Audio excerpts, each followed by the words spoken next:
Oi, pessoal, tudo bem? Então, agora a gente vai falar um pouquinho dos cuidados de enfermagem a pessoas com diabetes. Eu peço que vocês acompanhem a aula que está no portal e eu vou pedir um trabalhinho para vocês descreverem lá as medicações, tá? Os medicamentos que são utilizados para essa doença estão bem descritos ali na aula. Então, sobre os cuidados de enfermagem, também quero que vocês façam uma breve leitura aqui desse slide dos cuidados, tá bem fácil o entendimento. E agora a gente vai falar um pouquinho aqui das complicações da diabetes tipo 1 e 2, e estão separadas na aula em agudas e crônicas, tá? Então, as agudas, hipoglicemia, cetoacidose e a síndrome hiperosmolar, e as crônicas, elas são divididas em micro e macrovasculares, tá? Nas macrovasculares, pessoal, a gente está estudando algumas dessas complicações já, né? Que são principalmente problemas vasculares e cardíacos cerebrais, como infarto, acidente vascular, né? A gente já está falando sobre isso, né? Mas a gente vai falar principalmente nessas complicações microvasculares do pé diabético, tá? Então, eu vou fazer uma outra aula específica do pé diabético, ok? Então, pessoal, em relação às complicações agudas, vamos falar primeiro da hipoglicemia. Então, tá aqui, isso também a gente sempre tem que ficar de olho, porque sempre mudam os critérios, né? Mas, ó, a gente considera hipoglicemia quanto à glicose pelo teste da glicemia capilar ou mesmo da coleta de sangue, né? Ele tá menor do que 50, 60 miligramas por decilitro. Então, quando a gente tem menos do que esse valor, a gente considera hipoglicemia, tá? Causa. Por que as pessoas podem ter? Muita insulina ou muitos agentes hipoglicemiantes orais. Então, às vezes, a pessoa se perde um pouco, o diabético se perde um pouco, toma 2 medicamentos, por exemplo, e faz hipoglicemia, né? Pouca comida, né? A pessoa evita, até a gente pode acontecer isso, tá fazendo uma dieta lá, esses dias eu atendi até um aluno lá na UTP, tava fazendo uma dieta low carb, só que tirou totalmente o carboidrato, a glicose, tava com 30 de glicemia. Então a gente também tem que se ligar nisso, né? Ou atividade física excessiva, pode ser, sei lá, a pessoa resolve fazer um crossfit, nunca fez nada, né? Resolve correr, fazer alguma coisa, gasta toda a energia, não repõe, e acaba fazendo hipoglicemia. Então, tem uma tríade clássica de sintomas, ó, poliúria, polifagia e polidipsia. Então, isso às vezes, pessoal, é muito sutil. Quem já não sentiu isso, né? O teu organismo manda um avisinho, assim, te dá uma sedinha, né? Te dá uma vontade de comer alguma coisa, mas às vezes a gente tá ali fazendo um exercício ou trabalhando e a gente não ouve a mensagem que o organismo tá dando. E normalmente a gente só vai perceber quando a gente passa mal, tá? Mas essa é uma tríade que a gente tem que ensinar as pessoas com diabetes a se perceber. Tá tendo poliúria, aquela fome, polidipsia, será que a glicemia não tá baixando, né? Então aqui, ó, sinais e sintomas ainda. Mudança de comportamento, você fica irritado, né? É teu organismo te chamando a atenção para você repor aquela glicose, né? Pode dar até confusão mental num caso mais grave, né? Ó, sonolência, ausência de resposta. Normalmente, quando a gente tá com hipoglicemia, a gente começa, né? A passar mal, dar uma tontura, ó, fraqueza, sudorese, palidez, aquele suor frio, né? E, claro, num caso muito grave, convulsão e coma. A pessoa pode ir a óbito por hipoglicemia? Com certeza, né? Então, é uma coisa que a gente tem que ficar de olho. Manejo, então, assim, é dividido. Pessoas com sensório preservado, ou seja, tá falando, tá orientado, tá lúcido, você sabe que tá com hipoglicemia ou com esses sinais, né? Você vai orientar que coma uma fruta ou um suco de fruta, refrigerante. Esse aluno, pessoal, só contando essa experiência para vocês, foi lá na universidade mesmo, ele passou mal, a gente fez a glicemia capilar dele ali na nossa enfermaria e tava 30. Então, a gente comprou uma Coca-Cola e em 5 minutinhos depois estava 112, né? Então, é refrigerante normal, né? Não zero, ele tem bastante glicemia, bastante glicose. Para a pessoa com diabetes, o que a gente orienta? Sempre leve na bolsa uma bala, né? Alguma coisa que se você tiver os sintomas, você já repõe, tá?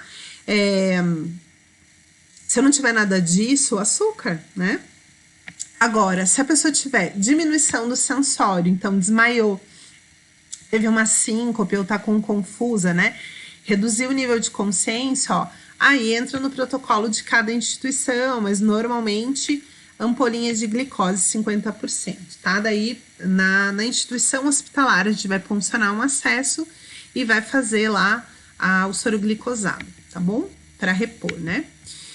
Outra complicação, cetoacidose diabética, daí é o contrário, tá? É uma elevação. Então, hipoglicemia para baixo, cetoacidose para cima. Então, ó, é uma complicação aguda, mais comum na diabetes tipo 1, isso é bem importante, né? Na tipo 2 é mais rara, tá? Quando que pode acontecer na tipo 2? Quando a pessoa tem uma infecção muito grande, um estresse muito grande, mas normalmente é característico de quem tem diabetes tipo 1. Porque quem tem diabetes tipo 1 não produz insulina. Então, a glicose tende a ficar mais fora da célula e é mais comum isso acontecer. Sei lá, a gente vai citar alguns exemplos aqui, ó. Então, glicose entre 250 a 600 miligramas por decilitro. Então, medir e percebo que está super alto, né? Acima de 250 até 600, a pessoa vai começar a ter sintomas, tá? Causa ausência ou diminuição acentuada da insulina. Ausência. Então, não tem insulina, a glicose não entra dentro da célula, fica toda para fora. Sei lá, uma pessoa com diabetes que não toma a insulina. Sei lá, tá numa festa ou tá viajando e esqueceu a insulina e não tomou. Então, ela pode ter cetoacidose. Tudo vai ficando para fora da célula, né? Ou redução também acentuada da insulina. Como não tem insulina, tipo, a glicose fica toda para fora da célula, tá? Sintomatologia, hiperglicemia. Então, a gente vai fazer o teste e vai ver que tá super alto, né? Cetonúria, então, as cetonas na urina. Acidose metabólica, a pessoa, o organismo dela começa a entrar em acidose devido ao metabolismo e ela pode, inclusive, não conseguir respirar. Então, pode até ter falta de ar, né? E desidratação, isso é bem importante, pessoal, queria que vocês grifassem, né? Porque faz parte do tratamento a hidratação. Então, muitas vezes a gente faz a insulina, mas esquece de hidratar. Então, vários hospitais têm protocolos, né? No pronto atendimento para tratar o paciente, que incluem desde a administração da insulina, passando também pela hidratação. Fatores precipitantes, isso é bem interessante, ó, pessoal. Subinsulinização por omissão. O que é isso? Diabético tipo 1 vai viajar e, eu não vou ficar tomando insulina na praia. E pá, né? Aí pode ter a cetoacidose. Redução da dose. Então, a pessoa deveria, sei lá, comer um ovo de Páscoa inteiro, deveria ter aplicado 5 unidades, aplicou uma, tá? Então, isso é redução da dose. Ou má administração da insulina, né? Mais comum em adolescentes, por exemplo, aplicou no lugar errado, aplicou muito rápido, vazou um pouco para fora, não viu direito as unidades, aplicou menos do que o recomendado, né? A administração deve ser proporcional à ingestão alimentar. Então, o ideal é que a pessoa conte, né? Faça contagem dos carboidratos para saber quanto de insulina ela deve aplicar. Às vezes nem faz essa contagem, come um monte, não aplica direito, né? Então, isso vai influenciar. Ó, processos infecciosos. Então, a pessoa está com uma infecção grave, demanda mais glicose do organismo e subinsulinizou, né? Não administrou uma quantidade adequada, pode acontecer a cetoacidose.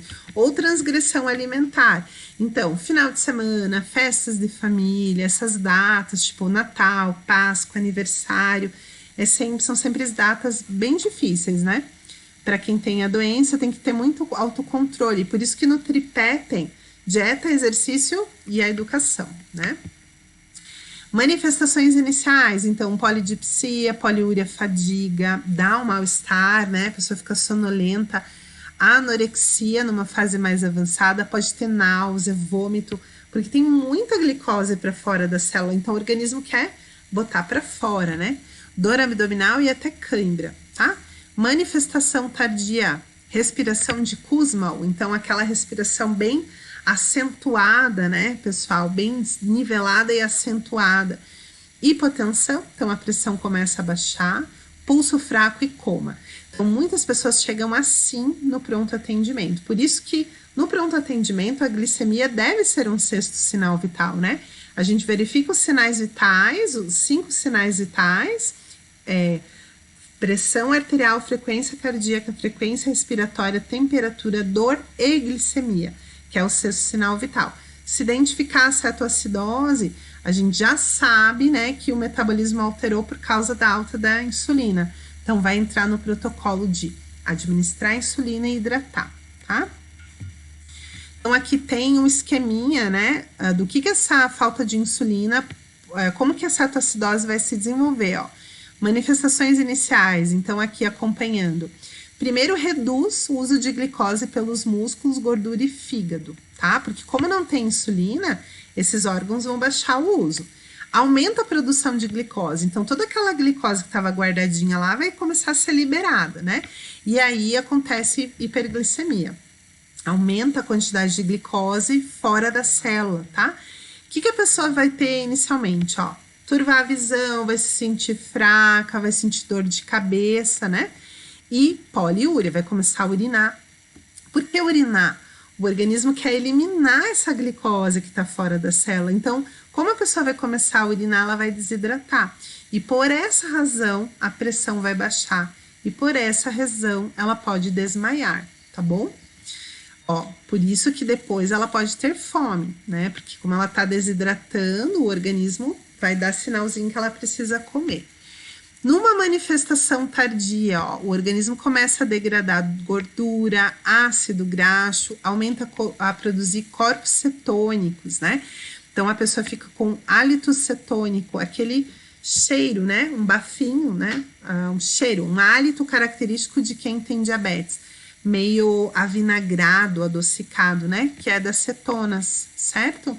Então, a pessoa pode ter, ó, redução do apetite, náuseas, vai aumentando a acidose, então o pH do sangue começa a diminuir e a produção de gás carbônico começa a aumentar. Olha que grave.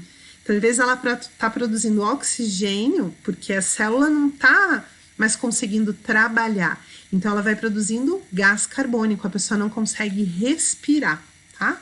Aí, a frequência cardíaca começa a aumentar, no esforço do organismo de tentar compensar tudo isso. E se ela não for atendida para a reposição da insulina, ela pode ir a óbito, tá? Então, é uma situação grave a cetoacidose. Então, ó, a deficiência da insulina evita que a glicose seja usada para energia, forçando o organismo a metabolizar lipídio. Então, ácido graxo, glicerol, são convertidos em corpos cetônicos, por isso começa a sair na urina, aquele cheiro, né, do hálito cetônico. E o tratamento, como a gente já falou, corrigir a desidratação, então normalmente a gente vai administrar soro fisiológico, né, que o médico vai prescrever, perda de potássio, né, então normalmente vai repor, e fazer insulina em bomba infusora de forma lenta e contínua. A dose também é o médico que vai passar quantas unidades a gente vai ter que administrar, tá? E a última complicação, que é a síndrome hiperosmolar hiperglicêmica não cetótica, que nome comprido, né? É uma complicação aguda, só que daí mais comum agora na diabetes tipo 2, tá? Então, olha só, gente, a glicose pode chegar a 1.200, né? Então, é um valor bem alto. Provavelmente você não vai conseguir ler no aparelho, vai dar erro, tá? Então, normalmente a gente vai ver o erro no aparelho, vai coletar uma amostra do sangue periférico e vai para análise no laboratório. Quando dá erro, a gente já sabe que tá muito alto, né? Causa, ó, níveis adequados de insulina, mas suficientes para evitar a cetose.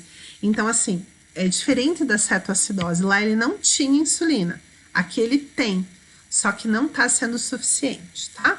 Então, sintomas, ó, pressão vai baixando, desidratação, taquicardia e também alteração neurológica, tá? O que precipita isso? Grandes fatores que originam estresse metabólico. Então, aqui, ó, infarto, insuficiência cardíaca, né? O coração não consegue trabalhar, é um grande esforço metabólico.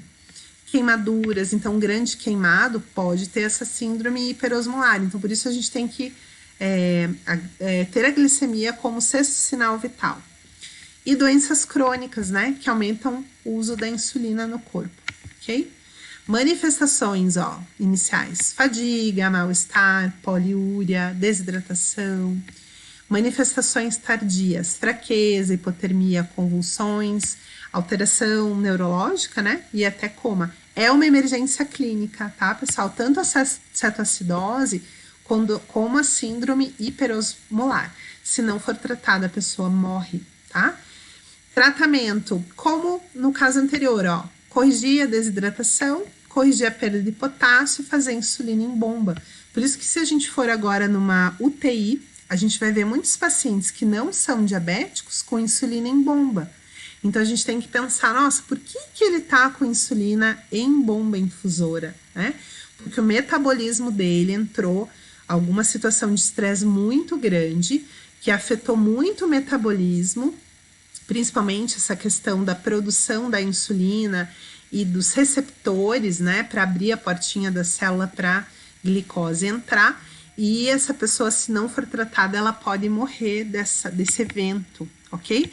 Então, pessoal, a gente vai encerrar, terminamos as complicações agudas. Em outra aulinha, a gente vai falar das crônicas, ok? Beijo!